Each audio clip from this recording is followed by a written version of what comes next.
Boas-vindas a mais uma análise. Bom, o envelhecimento é, sem a menor dúvida, o maior problema universal da humanidade, né? Desde o início da civilização, a gente busca incansavelmente por uma forma de parar esse relógio biológico. Mas olha só que incrível, a resposta para esse mistério não está escondida numa fonte mágica da juventude ou num artefato místico. Ela está numa solução biológica real, quase inacreditável, que desafia literalmente tudo que a gente acha que sabe sobre os limites da vida. Então, vamos mergulhar direto nisso. E se fosse possível viver 1000 anos? Sabe, parece até um sonho tirado direto das páginas de um livro de ficção científica. A ideia de uma extensão de vida tão radical sempre mexeu muito com a nossa cabeça. Mas para entender como a biotecnologia moderna está tentando transformar essa fantasia gigante em realidade médica, a gente precisa tirar um pouco o foco do ser humano e olhar para algo incrivelmente minúsculo. O que nos leva ao nosso primeiro conto, O Segredo de Conan, a Bactéria. A nossa jornada científica para entender essa resistência extrema começou lá no meio do século XX, com uma descoberta totalmente acidental de um organismo misterioso. A história começa de um jeito bem inusitado, em 1956, no estado do Oregon, nos Estados Unidos. A galera da ciência na época estava tentando criar um método para as comidas enlatadas nunca estragarem. E como eles queriam fazer isso? Usando a força bruta da radiação gama para esterilizar latas de carne. A estratégia era super simples: aplicar uma dose de radiação tão, mas tão forte, que aniquilaria qualquer forma de vida conhecida no planeta. O resultado? Bom, a carne estragou mesmo assim. Só que, quando foram investigar as amostras, os pesquisadores deram de cara com algo impossível. Uma única bactéria absolutamente indestrutível tinha sobrevivido a esse ataque radioativo. Para a gente realmente entender a magnitude disso, é super importante ter uma noção de escala. A radiação é medida numa unidade chamada Gray. Para a nossa espécie, uma dose bem pequena, ali entre 5 e 10 Grays, já é categoricamente letal. Esse é o limite em que a nossa estrutura celular simplesmente entra em colapso total, sem chance de volta.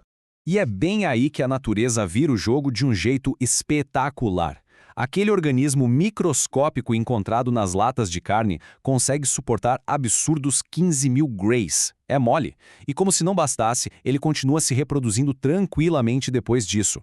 É um salto matemático e biológico tão gigantesco, tão fora da curva, que por muito tempo deixou a microbiologia de queixo caído. O nome oficial dessa grande sobrevivente é Deinococcus radiodurans, mas ela ganhou um apelido muito mais legal da comunidade científica: Conan a bactéria. Ela é classificada como uma poliestremófila, mas a gente precisa esclarecer um ponto importantíssimo aqui. O superpoder da Conan não é uma espécie de escudo físico impenetrável que bloqueia a radiação. Muito pelo contrário. Quando ela recebe aquela carga brutal de 15.000 Grays, o DNA dela é completamente estilhaçado, quebrado em centenas de pedaços, exatamente como aconteceria com uma célula nossa. O verdadeiro milagre está no sistema imbatível de reparo interno dela depois que o dano acontece. Isso ilustra de forma brilhante como essa mecânica funciona. A Conan tem um sistema de backups sensacional. Ela guarda de 4 a 10 cópias idênticas do próprio genoma, empacotadas de um jeito super compacto no anel toroidal. Pensa nisso como se fosse uma camisa de força. Então, quando a radiação estilhaça o DNA, as peças quebradas não saem flutuando por aí. Elas ficam bem juntinhas. Aí entra em cena a proteína RK, atuando como uma verdadeira costureira molecular. Ela lê esses milhares de fragmentos todos embaralhados, compara as pontas das diferentes cópias e simplesmente costura todo o material genético de volta, de forma perfeita e sem nenhuma mutação. É como remontar perfeitamente dezenas de manuais que passaram por uma fragmentadora de papel. Incrível, né? O que nos leva diretamente à próxima parte da nossa análise: a barreira do envelhecimento. Quando a gente observa essa engenharia natural perfeita, o primeiro pensamento é óbvio: vamos aplicar isso na biologia humana para curar os problemas da idade. Mas é aí que a gente bate de frente com o muro da nossa própria biologia. O primeiro grande obstáculo é puramente físico e matemático. A diferença de tamanho entre os genomas é assustadora. O nosso genoma tem impressionantes 3,2 bilhões de pares de bases. O da bactéria Conan, os 3,2 milhões. Tentar usar essa bactéria para carregar e injetar material genético humano complexo, como telômeros jovens, é matematicamente impossível. É literalmente a mesma coisa que tentar salvar o banco de dados inteiro de um supercomputador moderno dentro de um daqueles disquetes antigos, sabe? Simplesmente não tem espaço de hardware. E além desse problema de armazenamento, o nosso corpo não é bagunça, não aceita qualquer código novo de braços abertos. O nosso organismo tem firewalls de segurança implacáveis. Existem enzimas chamadas DNases que patrulham os tecidos o tempo todo, funcionando como verdadeiras trituradoras moleculares contra qualquer DNA que esteja solto. Se algum material estranho der a sorte de passar por essa barreira, o protocolo interno CGS-STIND dispara um alarme, forçando a célula infectada a cometer suicídio para proteger o resto do corpo. Isso sem contar os macrófagos do nosso sistema imunológico, que caçam ativamente qualquer invasor. Ou seja, a biologia humana definitivamente não é plug and play. E tem mais um detalhe complicadíssimo: o envelhecimento é um colapso de todo o sistema. Não é só o encurtamento dos telômeros, a gente está falando do acúmulo de proteínas tóxicas, como as que a gente vê no Alzheimer, artérias que vão ficando cada vez mais rígidas, falhas graves nas mitocôndrias, que são as usinas de energia das células, e a perda irreversível das nossas células-tronco. Então, só inserir um DNA mais jovem numa célula velha não ia consertar a ferrugem da máquina. Na real, forçar uma célula velha a parar de envelhecer e manter seus telômeros longos é a receita biológica perfeita para criar células cancerígenas indestrutíveis. E é assim que a gente entra na nossa próxima sessão, a magia do CRISPR e a edição genômica. Para conseguir driblar essas defesas pesadas do organismo e consertar os erros do nosso código-fonte de um jeito seguro, a ciência teve que criar uma ferramenta de precisão cirúrgica.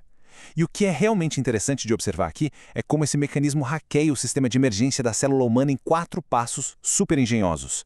Primeiro, um RNA-guia funciona como um GPS molecular varrendo bilhões de bases para achar sequência com defeito.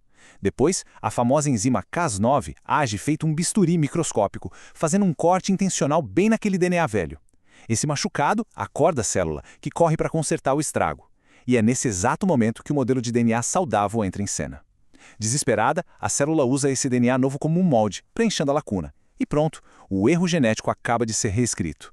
Só que aplicar esse mecanismo maravilhoso no organismo inteiro traz de volta aquele nosso velho pesadelo matemático. O corpo de um adulto tem algo em torno de 30 a 40 trilhões de células. O maior desafio da biotecnologia hoje é entregar o CRISPR para a grande maioria dessas células, tudo ao mesmo tempo, e ainda garantir que a Cas9 não faça nenhum corte no lugar errado. Numa escala de trilhões, um errinho mínimo num gene vital pode gerar múltiplos tumores letais instantaneamente. O risco é gigantesco. Isso nos leva à vanguarda da biotecnologia, o cavalo de Troia celular, o uso das bactérias como vetores. Para resolver esse problemão de logística na entrega, a farmacologia avançada decidiu pedir ajuda para os micro-organismos de novo. Só que dessa vez, a sacada é usar a bactéria puramente como um veículo de entrega. O processo é fascinante. Os pesquisadores criam as chamadas minicélulas, que são apenas envelopes bacterianos vazios, sem DNA próprio, que não conseguem se reproduzir e nem causar sepse.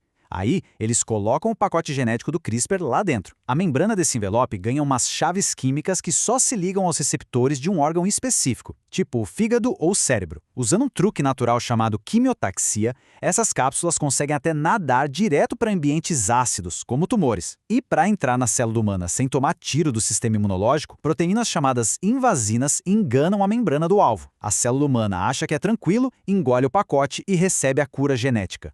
O que nos traz à reta final desta análise, a matemática da imortalidade. Imaginando um futuro onde a ciência domine completamente essa arte da entrega genética, controlando todos os pilares que degradam o nosso corpo, surge a pergunta: qual seria o impacto do tempo nisso tudo? Nessa perspectiva teórica, o número-chave é 28. Aos 28 anos, a nossa estrutura biológica atinge o seu pico absoluto de desenvolvimento, mas ainda não começou a acumular aqueles danos oxidativos irreversíveis. Em tese, esse seria o save state, o ponto de restauração biológico perfeito, o momento ideal para iniciar uma terapia contínua de reparo, congelando o organismo no auge da juventude metabólica para sempre. Então, o ponto crucial aqui é enxergar o abismo estatístico que uma intervenção dessas geraria.